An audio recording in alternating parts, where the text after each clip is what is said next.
Welcome to bird media. నేను మీ Pawan Krishnamurthy. Iran రాజకీయాల్లో ప్రస్తుతం ఒక పెద్ద మిస్టరీ నెలకొంది.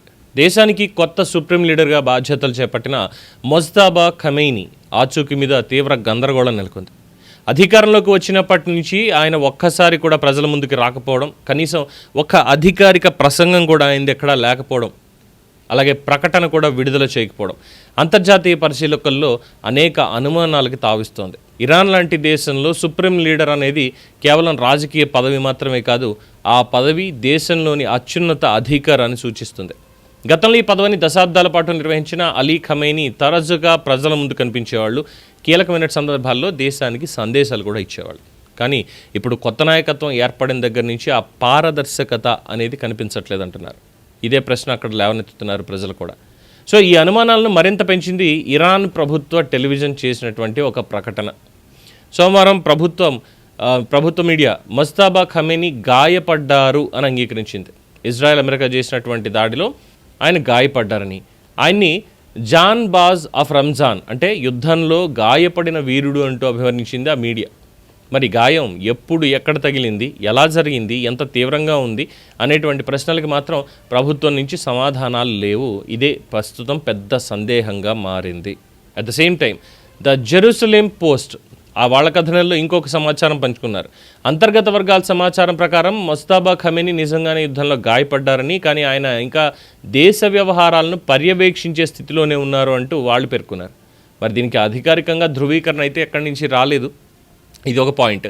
అలాగే మొజ్తబా ఖమైనీ బాధ్యతలు చేపట్టిన తర్వాత ఇప్పటి వరకు ఆయనకి సంబంధించినటువంటి ఒక్క తాజా ఫోటో కానీ వీడియో కానీ ఏది గవర్నమెంట్ నుంచి విడుదల కాలేదు. ప్రభుత్వ ఛానళ్ళు అన్నీ పాత ఫుటేజ్ని మాత్రం ఉపయోగించుకుంటున్నాయి. కొన్ని సందర్భాల్లో అయితే ఆర్టిఫిషియల్ ఇంటెలిజెన్స్ ద్వారా రూపొందించినటువంటి చిత్రాలు వీటిని ఉపయోగిస్తున్నారు అనేటువంటి ఆరోపణలు కూడా ఉన్నాయి. అంటే ప్రజలకి చూపిస్తున్నది అక్కడ నిజాన్న, లేదంటే కేవలం ఒక కంట్రోల్డ్ ప్రచారాన్న? ఇవే questions they are raising there. Iran ప్రభుత్వ వ్యతిరేకులు అయితే తీవ్రమైన అనుమానాలు వ్యక్తం చేస్తున్నారు.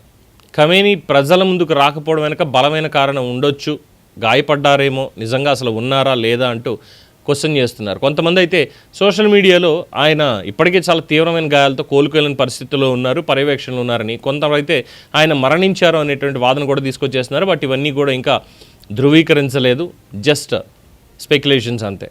కానీ ప్రశ్న మాత్రం చాలా స్పష్టంగా ఉంది. మొజ్తబా ఖమైనీ నిజంగానే అధికారాన్ని వినియోగిస్తున్నారా, లేదంటే ఆయన పేరును మాత్రమే ఉపయోగించి తెర వెనుక ఇంకెవరైనా ఈ దేశాన్ని నడుపుతున్నారా? మరి ప్రతిపక్ష వర్గాలు ఏమంటున్నాయి?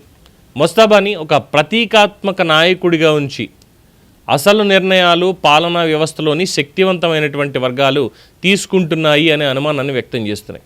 ఇక మొజ్తబా ఖమైనీ గురించి మరొక ఆసక్తికరమైనటువంటి విషయం ఏంటంటే, ఆయనకి గతంలో ఎలాంటి అధికారిక పదవులు లేకపోయినా తెర వెనుక ఇరాన్ రాజకీయాలు, భద్రతా వ్యవస్థ, ముఖ్యంగా శక్తివంతమైన మతపరమైన వర్గాల మీద ప్రభావం చూపించారు అని విశ్లేషకులు అంటారు.